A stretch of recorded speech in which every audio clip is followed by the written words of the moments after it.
Total War Troy's new Mythos DLC just landed, and alongside that, a full launch on Steam, away from the exclusive platform of the evil Epic Game Store. Now you can cavort about the lands of the ancient Greeks, slathering wet, hot tanning oil all over your 9-pack, charging a beach with your golden locks while screaming something about immortality.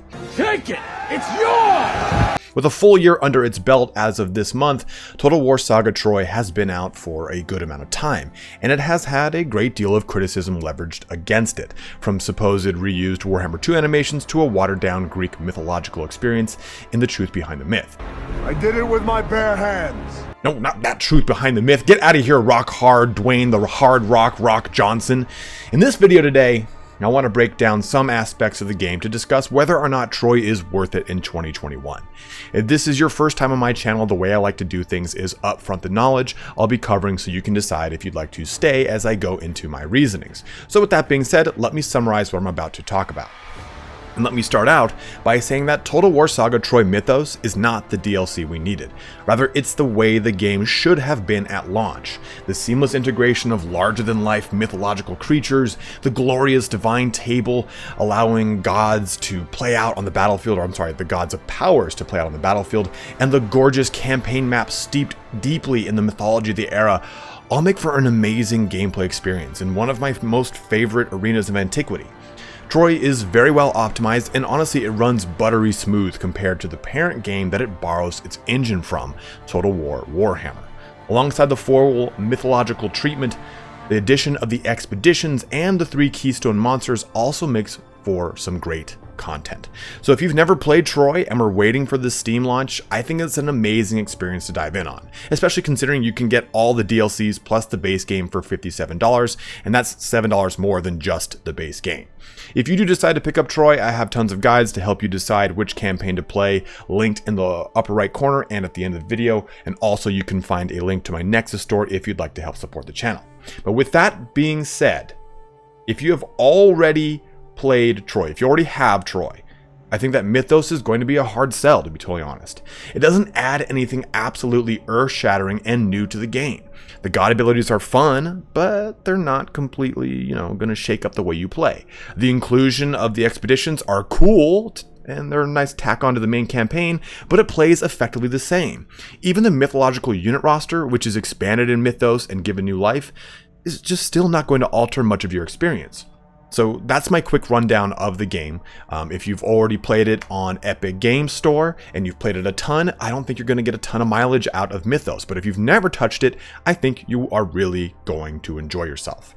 If you'd like to stick around and find out a bit more, hang tight. But if that's all you wanted to know, please feel free to shut the video down. But don't forget to do that liking and subscribing thing. Tickle that thumb, Big Daddy, because it helps me live my life of sin. So for those of you that want to get into the details, let's get started on whether or not Total War Saga Troy is worth it in 2021. So the first thing to jump into here are the new game modes, or just the game modes in general. And I've given a nice breakdown of this in a separate video that you can check in the upper right corner, but just kind of going through this in reverse. Mythological is the new game mode that really adds a ton to the game as far as the new expeditions and expansion upon the existing mythological unit roster. The campaign map looks entirely different, and as an overall feeling to the game, it feels like the game we should have had at launch. Truth behind the myth is the way the game was at launch, and I don't want to talk about it. Historical, though, is the other new mode that we're getting, and I'll cover that in its own section at the end of this video. But again, you're reducing all the mythological elements from the game, so no units whatsoever, and you get no god abilities, nothing like that. The divine will table pretty much just gives you the ability to passively increase your faction, and then your actual heroes are not single entities as they're called. They are conventional Total War generals with a bodyguard that you can change as that hero levels up. So definitely a way more of a conventional Total War approach. And if I haven't mentioned it yet, all 3 of these modes have a different campaign map, which I'm going to flash on the screen here for you, and each one kind of takes notes from the game mode in which it is. Historical is a less bloom, lot more muted color palette, while Truth Behind the Myth kind of gets a lot more going for it, while Mythological has a ton of things across the map, from armor of these fallen titans or sea monsters coming in and out of the water, the whole skyline having a different mythological representations across it. So tons of differences across the game mode. So I wanted to talk about those real quick, but I in my honest opinion, the only true game mode is mythological. It's the only one I really have the most fun with, and it's what, I mean, if I'm playing a game called Total War Troy based off the Iliad, it's the game it's the mode I'm probably going to play, right? So I just wanted to quickly go through our game modes now. Let's jump into some of the new heroes that were added with a lot of the DLCs and Total War Access elements that were given across the last year. So if you picked up the game on Epic Store for free last year, you probably recognize this screen when it comes to selecting your heroes. And a lot of these heroes are all the same. But we did get 2 DLC expansions upon the heroes available to you in Total War Troy, and they are part of the Danaans, and the other ones are their own faction. But the 2 you get from the Danaans are Ajax and Diomedes. These 2 characters come into the game, and they are on either Argos or Salamis. And I've covered them in their own section, their own videos, so you can check those out later. But these 2 actually offer a lot of really cool and fun gameplay. Some people like Ajax over Diomedes. I personally really like Diomedes over Ajax. And each one of them has a lot of really fun mechanics that they bring to the game that makes them feel a little bit, I guess, more characteristic than a lot of the other Danaans, especially Menelaus or Agamemnon, who I personally don't find as fun as Odysseus or Achilles. And moving into the Trojans, nothing has changed for them, all the same characters. And then the Amazonians are the other DLC, right? We got these 2 characters added in. One of them is a conventional character with its own kingdom, where you grow it out just like you normally would. She starts just north of Sarpedon in the southern portion of Anatolia. The other character here is more of a horde character, and if you've played Total War Warhammer or Total War Attila or even Total War Rome or Rome 2, horde mechanics have been in the Total War series for some time. But this is actually a very strong representation of horde mechanics that does a really good job of bringing the horde mechanic, I guess you could say again, up to date. It was then further improved upon in the newest Beastman DLC from Total War Warhammer 2, but I would argue that both the Amazons and the 2 Danaan DLC packs are 2 really strong additions to Troy. The unfortunate thing is they are $10 each, with the addition of Mythos also being another hefty $20 on top of that. It is nice that if you're picking this up on Steam, there is a nice discount that you can get all of it, like I said, for $57, but there's going to be quite a bit of a price barrier to entry depending upon when you're watching this video. You do get that discount until the end of September, but if you're watching this even October 5th, you're not going to be able to benefit from it. And I think the unfortunate thing is that a lot of the great elements of Troy are now going to be pay-gated behind these 2 Amazonians, these 2 Danaans, and the Mythos DLC. So kind of put that into consideration when it comes to jumping into the game. Well, let us now take a look at some elements inside of the game. So into the game here, we've got the new expedition system that's added with the Mythos DLC, and it's pretty cool. It kind of does this little, kind of like an RPG-esque build your own adventure, where essentially you choose one of these 3 monsters, the Griffin, the Cerberus, or the Hydra. And you can get a little lore blurb here from each one. You can click this button and find out exactly the kind of overview that you have when you're dealing with each character, which is nice. Also, you know, the units that you'll be able to get, the buildings that you build, the abilities that come from each one. So what's nice here is there's a lot of transparency before you even jump into the monsters. And I think that that's huge, right? Otherwise, you're like, oh, okay, what's kind of going on? But once you do this, let's go ahead and just select one. Go to the Hydra. You then create a hunting party, wherein you'll recruit a hero, and then you'll fill that hero's army with units. And from then on, and this activates at turn 15, so you don't have to do anything special to have it happen. It's just it's gonna kick off at turn 15. So what you do is you launch the expedition with however many units you want to put in it, and however many or whatever hero you want to put in it.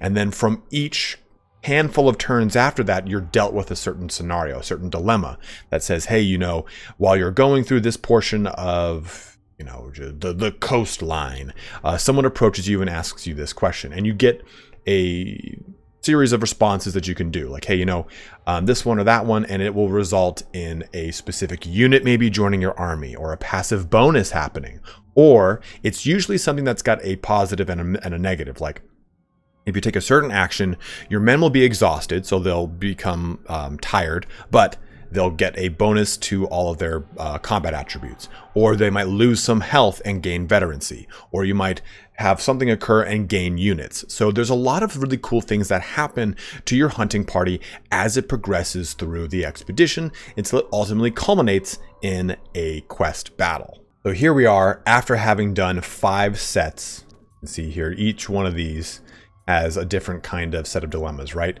And we gained, hey, terrain training right here. Or this one, well, let's go this one instead. Show of force, we gain morale and charge bonus, so on and so forth. And then you get this last one wherein you get certain units and you get certain benefits, but you lose certain things based off of a decision you chose. And then you start that quest battle. And this is my hunting party that has grown over the course of some of these choices. And I think these were the original ones that I brought on the hunting party, and the rest are ones that I gained over time, or maybe the ones at the top are the ones I gained over time. So it actually has a lot of really fun characteristics to it, wherein, again, you really choose these expeditions in a way that you want to, and you fight this ultimate quest battle for this monster in a way that you want to, which I actually really enjoy. And it all culminates in, again, after that quest battle, the ability to then recruit the monster onto the campaign map and its units into your armies. And here is what that looks like. Each one of the monsters has its own scale in which you will have to kind of deal with. For the Griffin, for example, I'm either going to build harmony between the two factions, or I'm going to ally with the Griffin or the Aramaspoi faction. And in doing so, I will unlock 4 special skills. And these special skills are determined upon, again, this meter up here. Do I want the harmony of the Aramaspoi? Do I just want a balanced harmony or a harmony with the Griffins? And each one then gives me also some benefits to my faction as a whole. So it's a really cool mechanic that they've added in, and it adds a lot of fun things that you can do with each one of these abilities and these special skills and the special agent of that unit on the either battlefield and campaign map. So I really enjoy the expeditions, especially, like I said, if you've never touched Troy and you're jumping into this, it's going to blow your tits off. I've had so much fun with it, and I've put in tons of hours with Troy. So that just gives you an idea of how exciting I personally find the expeditions to be. But let's jump into another portion of mythology that really makes it huge, is the mythological units. And it really would not be a Mythos DLC without these guys. And as you can see, it's got a full revamp. There are so many variations of the centaurs and the giants that really just brings the mythological unit roster to life. And you can see each one of the bigger, more, iconic units here, with the Hydra over here, the Cerberus right there, and the Griffin Patriarch right there. There's also a lesser Griffin. But each one of these has their own respective units that we've seen. So here's some of like the Hydra archers, and there's other ones, of course. Here are the Cerberus's units that are these shades from the underworld, which is really cool. These really cool spearmen, and the Aramaspoi for the Griffins. And these are, again, are units that you get access to as you pull through each one of the respective expeditions. You get all the many harpies that you can access to. These are the harpy fiends. There's also normal harpies. These are sirens right here, which again fit the Greek mythological portrayal of sirens, which is not the typical kind of mermaid one that we get from maritime lore. But even looking into some of the older mythological units being brought into the Mythos DLC, look at that jacked centaur. You have this really kind of interesting artistic choice with even just taking a look at the Cyclops. It almost has that 1970s or 60s, whatever it is, Clash of Titans kind of claymation look, while also being brought up to a CG standard. So I actually really enjoy looking at a lot of the mythological units here. I mean, the Cyclops, you have the Corybantis right here, which look absolutely menacing, probably because an anthropomorphic lion is not the thing I want to see in my everyday life. You get the Spartoi, who look great, and each one of these units get an expansion upon their unit table. I'm sorry, their ability table with more things in Mythos. Like the Cyclops has a Poseidon shattering ability in both the Truth Behind the Myth and in Mythos, but he also has 2 other abilities that they can access. So there isn't just simply a, hey, here's a facelift, here's different looking models, and again, here are the Jason Momoa giant vanguards, so you can see that there's a lot more character brought into these units, even with the centaurs. But like I was saying, it's not just simply that there's a facelift on all of these, it's also that they have expanded playability in the actual campaign. And the centaurs especially, man, they've got like, I think 9 different versions of them, with the giants having, I think it's 5 or 6 different versions too, as far as spearmen, vanguard, guys with javelins, guys with bow and arrow, and a guy with like a mace and a shield. So a lot of really great stuff coming from the mythological unit set. Like I said, adds a ton of flavor to the Mythos DLC. So one of my other favorite things about Troy right now is the optimization. Like, this game runs buttery smooth on a lot of machines, and I have a pretty high level machine, so I mean it's kind of a little skewed here, right? I have a pretty biased opinion, but I love how buttery smooth everything is, from the animations of all the creatures, from just kind of surveying the campaign map, from surveying the battle. I don't really get that kind of stuttering and stammering that I get when I play a lot of Total War Warhammer 2. Total War Warhammer, this is again the same engine as Total War Warhammer. So it does kind of stand to reason here that what Creative Assembly's done with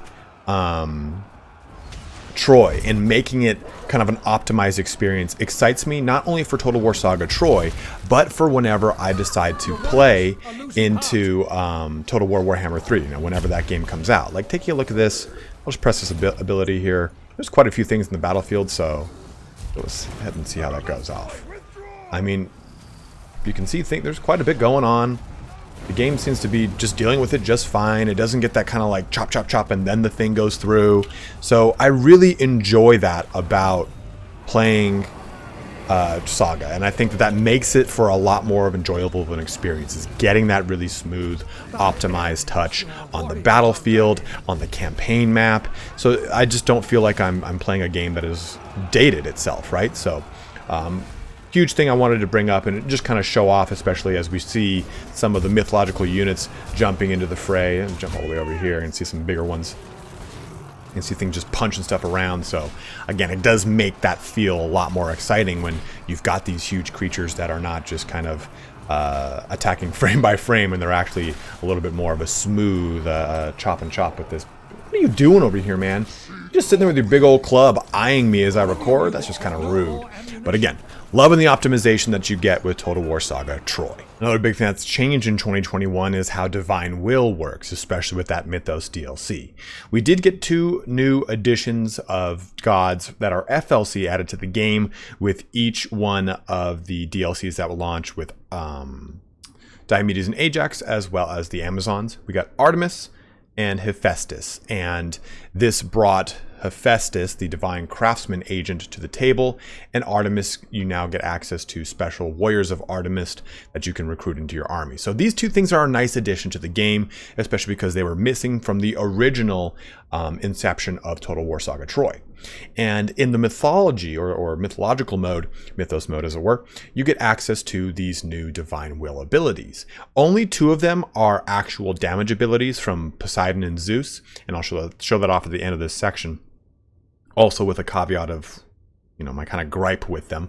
But each one of them now, as you progress up this portion of the Divine Will, gets you access to their special abilities. So if I hover over here for Athena, take a look on the right side, I see Respected Effect. You can now use Aegis Palace, Aegis Palace, the Divine Will ability with 2 charges. So if you pray to Athena, you can get access to this. Prayers to Athena gives you access to Respected Effect, which is that Aegis. So whenever I jump into a battle for a certain amount of turns, I think it's 3 or 4, I have an ability to use that on the battlefield. I can select any god abilities I want that I've prayed for, and they've now been granted to me. So this is a really cool way to actually have the gods have a direct intersection into the actual combat map. And even moreover, in the Mythos DLC, if you're using that mode in specific, the gods' heads have a chance to appear in the skybox in the actual campaign. In the actual battle map. You can see like Zeus's face or Athena's head, stuff like that. So you actually get their representation as they're looking over the battle, and that makes it really cool. My issue here is that the Divine Will is great, It's cool that it is kind of expanded with these Divine Will capabilities, but all the Divine Will abilities are relatively lackluster as far as their portrayal within the game. For the exception of Poseidon and Zeus, all of the abilities are just simply like a colored aura. Like I think Athena's is like a golden aura that surrounds every single unit, and it just kind of like glows around their head a little bit. Okay, I think for Aphrodite, it's like a purplish, like pinkish one, so on and so forth. So you just kind of get the same aura duplicated across each and every god, just colored.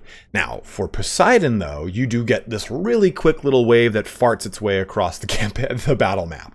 And Zeus, take a look.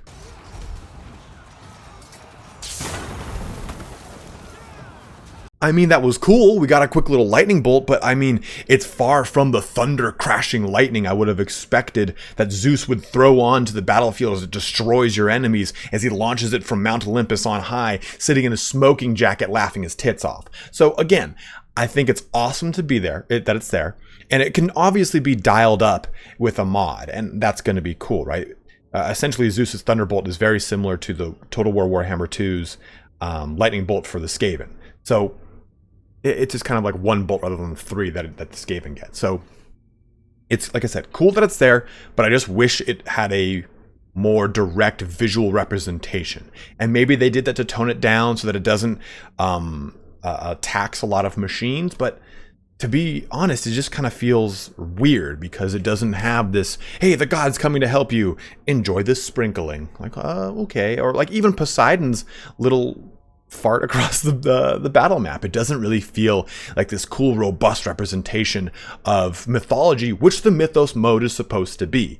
You saw the Cyclops, you saw the Hydra, the Cerberus, you see all these really cool abilities that they've got too. Like, look at that Cerberus ability to shoot a giant column of flame up. With the actual gods themselves, not as crazy, not as cool. So that's what I mean is, I wish the divine abilities were cranked up a notch and not so subdued. But again, a really cool addition to the game. Last but not least is the historical mode. So here's the map on historical mode, like I've shown a couple times already. It is a lot more muted color scale. The actual hero itself that you're playing with, they're not represented as a single entity on the battlefield. They have a this is called a bodyguard that you can change as you level up here. So as you go down this, okay, well, hey, we've unlocked these right here, or these. And as you keep going, hold this one or this one. So you've got a lot of really cool options for your bodyguards, which is pretty cool. You can choose one or the other. So that is kind of an interesting feature. And again, when it comes to the Divine Will, this is all just simply passives. As you can see with any current prayer, you're just simply getting 40 battle glory for your own faction. Or if I look at Ares, again, they're just simply bonuses to the faction. Nothing crazy, no mythological elements. There's no mythological monsters. Even just looking at the map, like I said before, there's no crazy, any hints at any kind of mythology. So with that being said, historical mode is exactly what you would see. Now, my issue with historical mode is it feels tacked on, and I think that this is endemic of a larger issue with Creative Assembly's approach to historical modes for its games.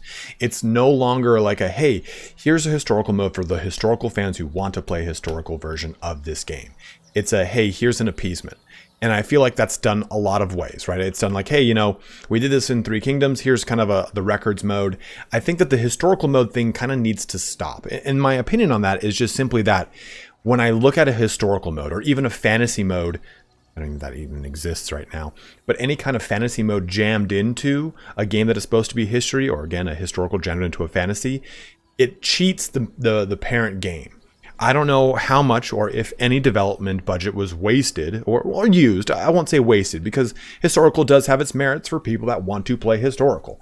But I don't know how much development budget was used for the historical mode when it just didn't need to be used.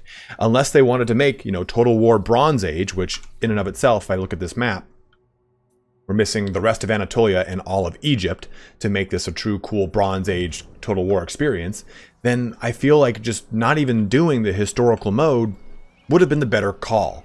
We would have gotten probably a stronger Mythos play where we had more elements that really changed the game, whatever it is. So my opinion of historical mode is that if you're playing Total War Troy to simply play the historical mode, it might just not be the right game. This might not be the game that you really want to get the most out of historical mode because there's not a lot there. The only real big difference, like I said, is no more mythological units and no more single entities. The rest of the game plays almost exactly the same as the truth behind the myth.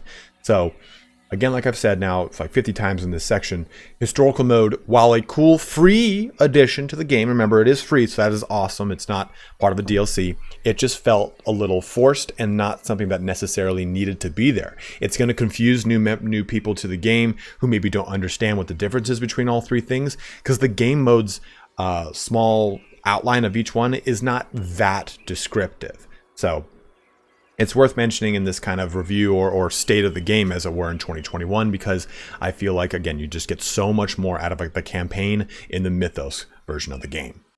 So there we have it. We've covered quite a lot of ground in this video, right? We've covered the game modes, the new heroes that have come with DLCs, the optimization in battle, the mythological units, divine will abilities, expeditions, everything. And the ultimate verdict here is, is Total War Saga Troy worth it in 2021? And the quick answer to that is, in my honest opinion, yes. I think that the Mythos DLC raises the bar of the game and makes it so much better. I mean, just playing through the game with all the mythological units, the way the campaign map operates, the divine abilities, honestly, it's just the touch the game needed, and it should have been from the start. Now, with that out of the way, it is worth discussing the monetary portion of this, because for me, I mean, I got it for free on Epic Game Store, and the Mythos DLC was given to me for free from Creative Assembly. So I never had to deal with that monetary burden. But if someone's coming into this game for the first time and they're purchasing it in that first month, up to September 30th, then they can get everything for $57, which is $7 over just the base game. So that's great. That's cool, right? But if you just picked up the game free, and you're finally just now getting into it, let's just say it's October 5th, that's going to cost you $42 to get the Blood and Glory DLC, both Diomedes and Ajax, as well as the Amazon DLC. Those three things in conjunction, and then you have to buy the Mythos DLC. That's a total of $42 if you're buying it all on Epic Game Store. So it's worth being transparent about that, because that's going to come into a lot of your, determining factors of whether or not you're going to purchase Troy Saga. Now, if you have not played Troy after you got it for free and you maybe just dabbled a little bit, I think Mythos is just going to straight up, like I've said like 3 times in this video, blow your tits off. I think it's a lot of fun. There's so much added to the game, like I've said before, and honestly, I love it. Like, I'm telling you all this because I enjoy the hell out of the game, but if, you're really not going to get a ton of value out of it, or you've already played a whole ton of Troy Saga when it first came out, I'm going to be just 100% transparent. Getting the Mythos DLC, you're maybe going to get 1 or 2 more playthroughs, because at the end of the day, the DLC itself doesn't really change anything about the core gameplay. You will still be playing through the game as if you hadn't purchased the Mythos, but you're getting the added benefit of the expeditions as well as the monsters and those divine abilities. So if you already have a ton of playtime under your belt with Troy, Mythos might be worth waiting until it's on sale. But if you've not touched it, or you haven't really played it since you got it for free, I think Mythos is going to be a great time.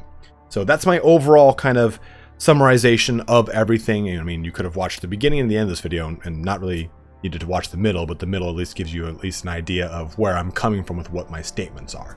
So again, I think that Troy is a great game now, and I think that the Mythos DLC elevates it to a level that it should have been at launch. If they had just rolled out Mythos from the start, Troy would have been like a success of a saga, right? When it comes to Total War sagas, we have Thrones of Britannia, and Thrones of Britannia is just now becoming a really solid game, or as of its last patch or so.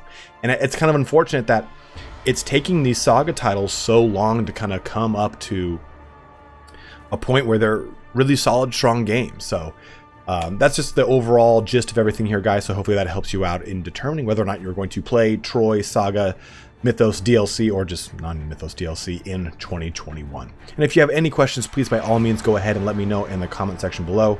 More than happy to help you out before you purchase or move on with the game. Anything of the sort, guys, more than happy to help. But as always, have a good one and take care.